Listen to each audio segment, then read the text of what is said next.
Chapter 6, The Answer. Now playing as Levy. You approach a bed in the middle of your private dungeon, your muscles tense and your heart thrumming in your chest. A woman is bound near the headboard, her legs spread wide. Even in the darkness, you can see the gleam of her desire between her thighs. Please, Levy. I can't take this much longer. I need you inside. A strong clench of desire takes hold of you as you watch Ella struggle against her bonds. Her hips buck, plead, her whole body writhing in desperation. I told you to call me sir. When we're in here, I'm your dom, call me sir. That sweet skin will feel my sting. She bites back a moan as you trail a leather flogger down the line of her body. You skim over her curves, not stopping until you reach the pulsing heat of her. Yes, sir. Whatever you say, sir. Reach for her. About to put her out of her misery when... Knock, knock, knock. What the... That's called a dream. You jerk awake at the sound coming from your front door. Damn. Just a dream.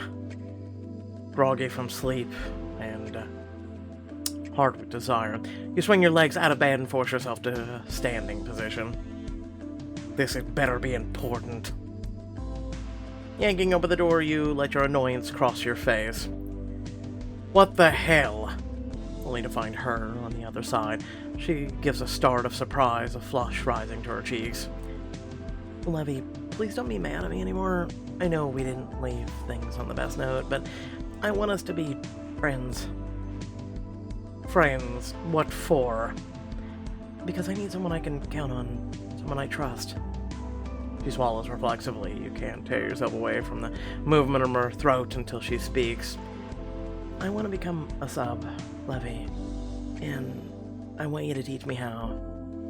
You're already wound so tightly, your blood coursing hot and determined. At the sound of her words, it practically boils over.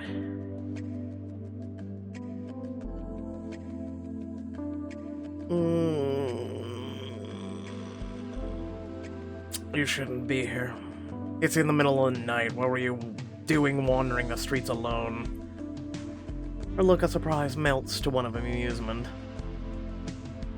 I'm a grown woman, Levy. I think I can take care of myself. Not if you're going around making dangerous offers like that. Unable to resist the magnetic pull of her, you swing the door open and usher her through. As soon as she is standing in your living room, you realize your mistake to actually have her inside your home just a few feet away from your dungeon. Never mind the... Nothing. Most women draw attention to that. It kind of stands out. And, yeah. Before you say anything, I want you to hear me out. I don't see the point. I can't give you what you want. Yes, you can. I've thought a lot about it. There's no one I trust more to introduce me to that world. After that night at the club... The less I said about that night, the better. I never should have taken you there. But you did, and I liked it. I liked being there with you. You search in desperation for something, anything to put her off. Ella...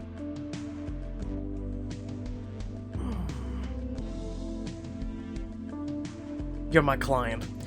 Even if I did what you want as my sub, it's unethical on every level. Instead of being put off by your resistance, she draws closer. You feel it too, don't you? This thing between us. At the club, when that other dom talked to me. You didn't like it, you were jealous. My feelings have nothing to do with this. Maybe not, but mine do. I've decided to become someone's sub, Levy. Wouldn't you rather it be you than some random stranger? You would rather that, but you know you can't give in. I'm not what you think I am. I shouldn't even be considering this. But you are considering it. Before you can respond, Anderson interrupts from the security office. You're more relieved than you care to admit. Hey, where the hell was he? Pack your bags, boss. You're needed in Seattle style. Oh, I'm sorry, I didn't mean to intrude. And your security? You're not, I'll be down in 10. You're leaving, but it's in the middle of the night. Duty calls. You move towards the door, ready to usher her out, but you realize what's happening. She is so close that you can feel her breath against your cheek. Have a safe trip, sir. Her mouth presses against yours in a shudder. Exhilarating kiss. You've spent so much time imagining those lips opening to let you in that you don't pull back right away. The kiss is more sweet than sultry. Her lips soft and tender, her mouth waiting for yours to claim it. It would be so easy to lean in to show her what it really means to be submissive. You push a warning voice deep down and wrap your hand around the back of her head. With a low moan, she parts her lips to let you in. You don't deserve this. No, Levy. You haven't earned it. Of course not, Levy. Her body coils into yours, seeking protection, even as you punish her with your tongue. Her hips rock against yours, encouraging you to go deeper, take harder.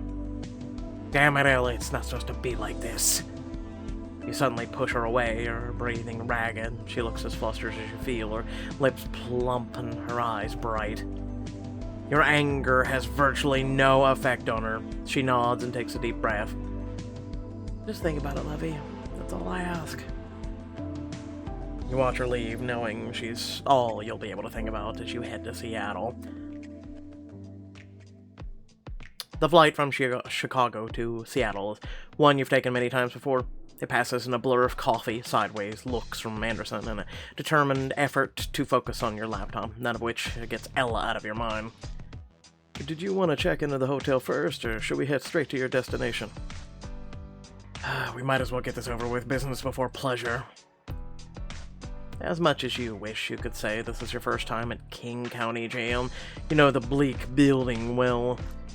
There's nothing like coming home again or heading to the county lockup to bail out my sister. Oof. She's gonna be happy to see you, Mr. Thorne. This one was a doozy. Let me guess, political rally, animal rights protest, or just general mayhem in the streets. I believe this one had something to do with climate change. You nod. Of all the protests Reese has been arrested for, climate change is the one that fires her up the most. Sure, you turn as Reese is led into the room. She looks disheveled, exhausted, and like she's ready to head right back out to battle. It's about time, Levy. I was just about to give up on you. Reese. We have to stop meeting like this. We could grab dinner at a restaurant like a normal family, you know? I love this place, but their menu leaves something to be desired. Tell me about it. They confiscated all my protest snacks on the way in. Reese throws her arms around you, and you hug her back. She's much younger than you, but she's also been your favorite sibling, even though she's technically your half-sister. Thank you, Levy. I don't know what I'd do without you. Sit in jail. Her voice is thick with emotion, but she's as much a part of your family as you are. No tears are allowed to fall.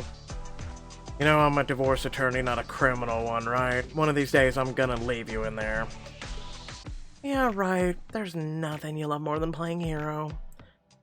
She winds her arms around yours as you make your way out of jail. A night behind bars hasn't quelled her spirit in the least. How come no one from the family bailed you out? Not that I can't handle a little cross-country flight, but I'm not exactly your fastest option.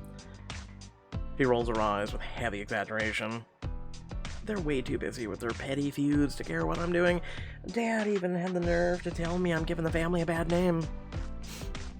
Reese, maybe Dad has a point. There's a difference between protesting for a cause and protesting for attention. I wasn't looking for attention. Do you have any idea how much of Seattle's carbon emissions are caused by transportation? 60%! That's over half! But anyway, maybe you could come with me to tell everyone. You freeze. Confronting your dad and his newest family is hardly how you plan to spend your day, but you may be the only person who understands what Reese is up against. Come to her defense. Sure thing, kiddo. I can give you a few hours. Reese squeals and throws her arms around your neck. Have I ever told you that you're my favorite brother? Considering the competition, that's not saying much. After taking the ferry across the water, you sit tense in the backseat of the car as it drives along the wooded road to the estate. It's been a long time since you set foot inside your family home at Bainbridge Island, and the moment you cross the threshold, you remember why. There you are, Reese. You missed our coffee date this morning. I was looking forward to introducing you to the cute new barista. Sorry, I had a change of plans. At the sight of you, your newest stepmom halts in her tracks. What are you doing here? Elena gets the doorway, a bored look on your face. Nice to see you too. Don't worry, I'm here for Reese. I'm not going to try to stake a claim on your shopping budget for the month. Your stepmom smiles brightly and pretends not to understand. As long as you're here, let me get you something to drink. Coffee, tea, vodka, cranberry. It's 5 o'clock somewhere. Thanks, but I'm good. Is Dad around? Why do you want Dad? And why does Reese look like she spent the night chained to a tree? Because she probably did. You turn to find your brother, Rhett, standing at the edge of the room. You greet him with a tight nod. Of all your dad's kids, he's the only one who shares the same mom as you. But if anything, it only made your relationship worse. Everyone needs to chill for like 5 seconds. I spent the night in jail. It's not a big deal. Jail again? Oh, your father isn't going to like this. Damn it, Reese, I hope you don't expect Dad to foot the bill again. Remember what he said last time? Hey, that was a private conversation. When your last name is Thorne, nothing is private. What you do affects us all. Then change your last name. Reese shoots you a fleeting glance, pinching the bridge of your nose. You take a deep breath. Why don't we stop being so goddamn dramatic? I've been here for all of 5 minutes and I'm already over it. Take a breath, sit down, and listen for once. Your stern, commanding voice takes effect immediately. Your stepmom lowers herself into a chair, and Rhett takes a seat opposite of her. There, don't you feel better? A little. No. I know I do. Your jaw tightens as you realize no one seems worried about Reese's well-being. Reese wasn't hurt at the protest, in case you wanted to know. She never is. Even she knows better. Everyone turns at the sound of Richard Thorne's voice. As your father walks in, he wears an aloof expression that turns the ice for room to ice. Daddy, you're here. Darling, thank goodness you're home. We had things handled just fine on our own. Instead of acknowledging the others, your father narrows his eyes at you. I take it you came to bail that child out of trouble again, even after I expressly told you not to. Funny, I'm pretty sure I don't take orders from you anymore. Instead of answering, your dad's gaze skims over Reese, barely registering her presence. As far as you're concerned, it's the last straw. Reese is the only one of us who stands up for what she believes in. We could all learn something from her. When was the last time anyone in the room cared about doing anything other than money? I care about other things. Your own reflection in the mirror doesn't count. Hoo. You turn to Rhett, your patience strained to its limits. You can't decide which is worse, a self-righteous attitude or your father's cold indifference. Are you really gonna pretend like Reese is the one in the wrong? You know as well as I do what it's like to be raised in this family. Exactly, this family of standards. Reese isn't meeting any of them. You shake your head, disappointed but not surprised by Rhett's response. He's been following in your dad's footsteps for years. Well, I'm proud of Reese for what she did. I know you refuse to see it, but she's smart and strong. You could all stand to learn something from her. Oh, Levy, you're gonna make me cry. Reese gives you another hug, but the rest of the family hardly seems to notice. I wash my hands of the whole affair, clean up your act, Reese, and remember what you owe the family. I'm late for a meeting with the investors. I think I hear the nanny calling for me. The nanny? You have other children, or is this just a thing? Usually it's typically a reference to also a maid, but they gave it the PCSJW term of nanny now. You and Reese watch as the room clears out. No one looks back to make sure Reese is alright or invite you to stay. Phew, I'm glad that's over. Thanks for being there for me, Levy. Reese, don't let them win. We can't let them get to you no matter what happens. You have to trust in yourself. Reese dashes a hand at her eyes. I'll do my best, but it's a lot easier to fight the patriarchy than it is my own father. At least the patriarchy cares enough to fight back. Now that the confrontation is over, Reese returns to her sunny self. Sorry about all this. Anderson is probably wondering what we did to you and here. And knowing Anderson knows not to interrupt me when things are intense. Come on, I'll walk you to the car. You and Reese continue catching up as she walks outside with you. Being in this place stirs up so many unpleasant emotions that your mind starts wandering to more pleasant ones. I'm taking this really cool criminal justice class right now. It's all about how the rates of... Levy, are you even listening to me? Sorry, I got distracted. What's going on with you? You're being weird. Anderson, you've noticed it too, right? Don't ask me. Levy doesn't tell me anything. No, but you follow him around like a puppy dog. You see things, you know things. Actually, I'm paid not to see things. I knew it. What have you gotten? What haven't you seen? Is it a girl? I feel like it's a girl. You know, you're a lot less trouble when you're behind bars. Yeah, but I'm not nearly as much fun. What's she like? Do you love her? Love is...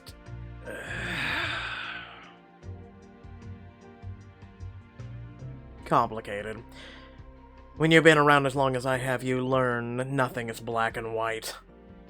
Don't let her dad's mistakes keep you from being happy, Levy. He might not be able to make a marriage last, but you're not him. Anderson senses that you're reaching your limit and coughs gently. We should get going, Levy. You're right. I'm sure we'll be back in a few weeks when they need me to unlock Reese from a tree she's chained herself to. Hey, despite what Rhett says, I haven't done that since I was a kid. You give her a quick hug before getting into the car. As good as it was to see her, it's nice to escape back to your own thoughts, then to the buzzing of your phone. I knew it, I'm not the only one distracted today. Ella must not be able to stop thinking about me. Glance at the screen, only to feel a pang of disappointment. Instead of Ella, it's an old friend. Sloane. Heard you're back in town for a few drinks. Count me in the usual place. See you there in an hour. Even though it wasn't the text you were hoping for, you can't help grinning. Seeing Sloane is always a treat. Anderson, we're taking a detour. Head towards the Space Needle. Are you meeting up with Sloane, sir? Who else? You know he can't get enough of the views from the top. Anderson makes the turn towards the center of the downtown Seattle. The sights are familiar as you head straight into the traffic. The cars come to a stop at the front of a high-end adult toy store. You used to frequent it all the time back when you lived here. I think I bought my first pair of real handcuffs here.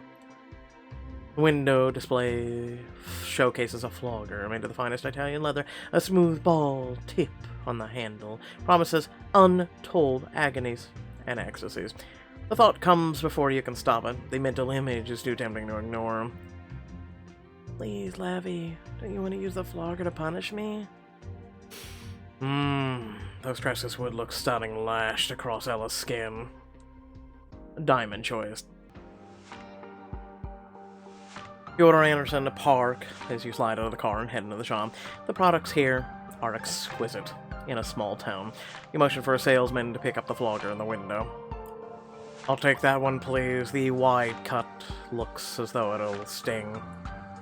As he begins to ring up the sale, you pull out your phone and snap a photo of the flogger. In this light, the purple leather gleams with promise. You send the picture to Ella, your lips curving as you imagine her expression. Ella. Have you been behaving yourself? When the cat's away, the mouse had better not play. Do you like it? You watch as the reply bubbles pop up, only to disappear again. Couldn't resist a quick visit, huh? Typical. Glancing up, you see the grinning, playful smile of your oldest friend. Sloane pulls you in for a quick, bracing hug. How is it, you get more fit every time I see you? Did you make a deal with the devil? I am the devil, or did you forget? What are you doing here? I figured you'd be drunk and spinning around the Space Needle by now. I could say the same to you. I saw you from the street and decided to pop in. The salesman hands over the bag containing your new toy. Sloane takes one look at it and raises his brow. Another one? Damn, Levy. You must be hard on your whips or your subs. I always appreciate fine craftsmanship. I saw it from the car and couldn't resist. It'll look nice in my collection. You know, some people collect model boats, spacecraft, cars. This man collects floggers.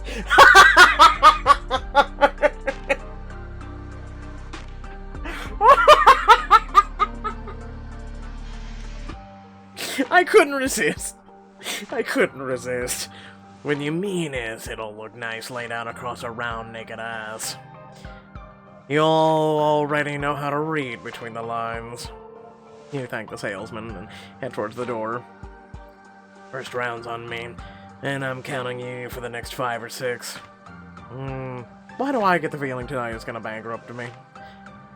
Don't be so dramatic. I promise to be worth every penny. Boom, whoa, whoa, whoa, whoa, whoa.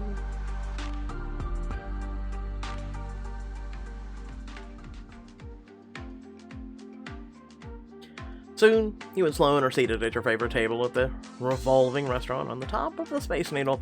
Expansive views of the whole city spread out in every direction, but you're far too busy looking at your phone to notice. I can't believe she hasn't texted me back yet. You should have told me Reese was in jail again. You know how much I love any excuse to annoy your family. I'd have bailed her out for you. Thanks, but I needed to handle this one on my own. Reese is a pain in the ass, a menace to society, your favorite person in the world except for me. You haven't been my favorite anything since you stole that sub I had my eye on for 6 years ago. What can I say? Women find me irresistible. Unlike you, I don't glower and stomp everywhere I go. Your phone buzzes in your hand with a sudden sharp lurch in your chest. You glance down and only find a calendar reminder from your system. Okay, I'll bite. What the hell is on your phone, and why is it more important than catching up with your best friend? Sloane...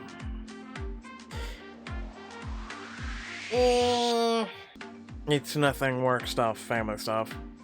He raises a skeptical eyebrow. Which one? Work stuff? Family stuff? Maybe it's, other stuff. Sloane leans eagerly across the table, an amused glint in his eye. This is about the flogger you bought, isn't it? Besides, if anyone will understand your reservations where Ella are concerned, it's Sloane. I sent a picture of it to a woman I'm considering taking on, but she hasn't responded yet. That's not very obedient of her. How fun.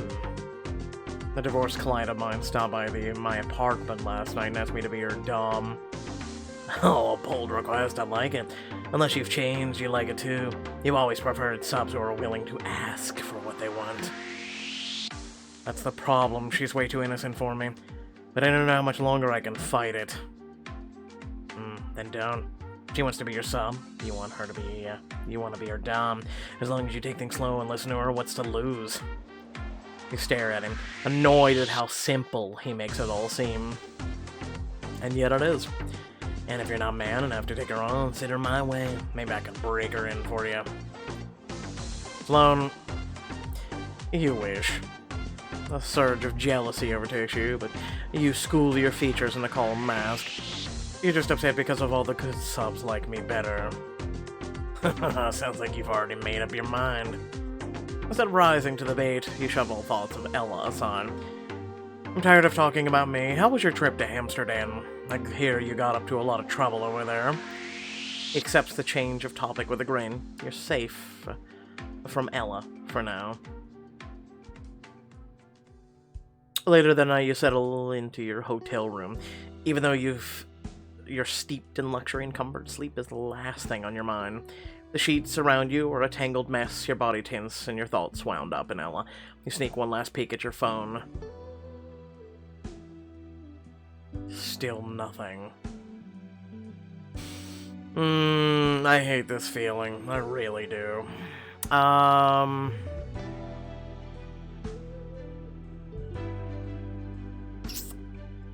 She must be avoiding me on purpose and feeling her thoughts with someone else. Instead of allowing your irritation to take over, a slow, creeping smile crosses your face. A sub of yours would never dare to ignore you.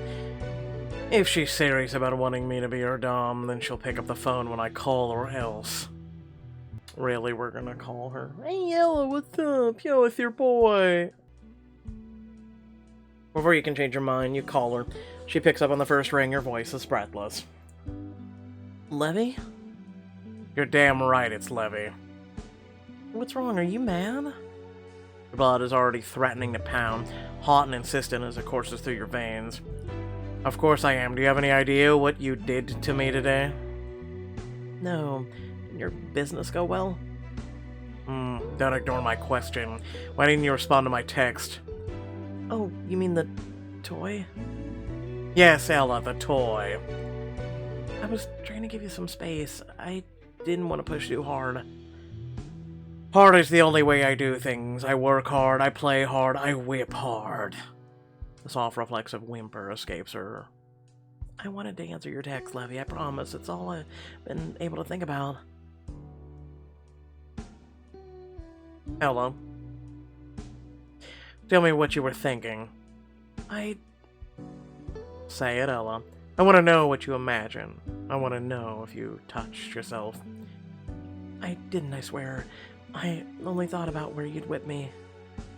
And her breath catches, and the sound of it. Your body starts to harden. She wants this even more than you do. You touch the leather to the tip of my... Yes, I would. You'd lash it against my belly. Never really heard that one, the belly one. Never really heard that one. Harder than you imagine. You whimper so loudly that the sound reverberates through your whole body. And then you'd command me to open my legs. Basically, we had phone bound chicka wow. It was maybe a minute long. You relax under the bed, allowing you to breathe your breathing to level before you trust yourself to speak. Good thing Elle isn't here to see me. If she had any idea what kind of power she has over me. Wow, that was... You put on your dom... Your dom voice back on. Amusement starting to creep through. She sounds as bewildered as you feel. See how good it can be when you do as you're told. To be honest, it mostly makes me wonder what it would be like in real life. Have you made up your mind about my offer yet? Your afterglow haze is cut short in a flash.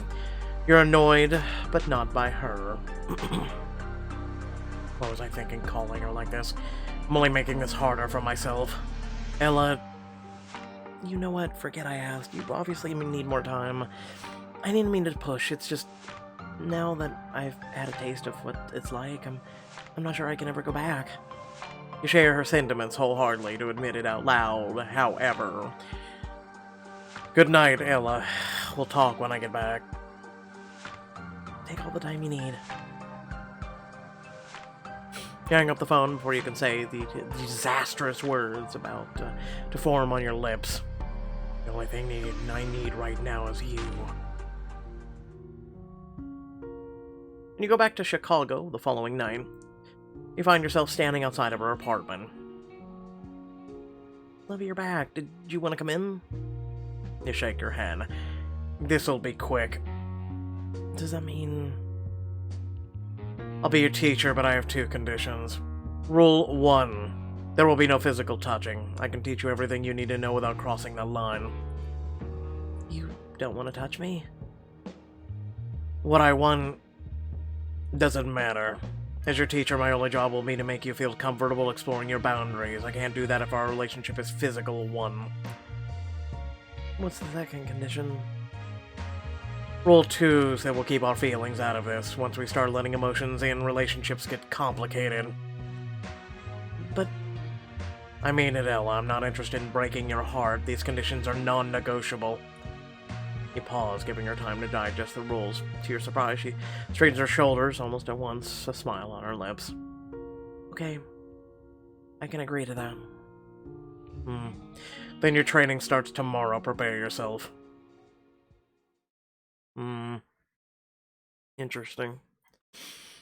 Very interesting. So, the thing is when it comes to relationships in this niche, this group, it's not that complicated. It really isn't. I mean, yeah, relationships are really complicated as they all are, but I don't know. I don't know how to explain it really.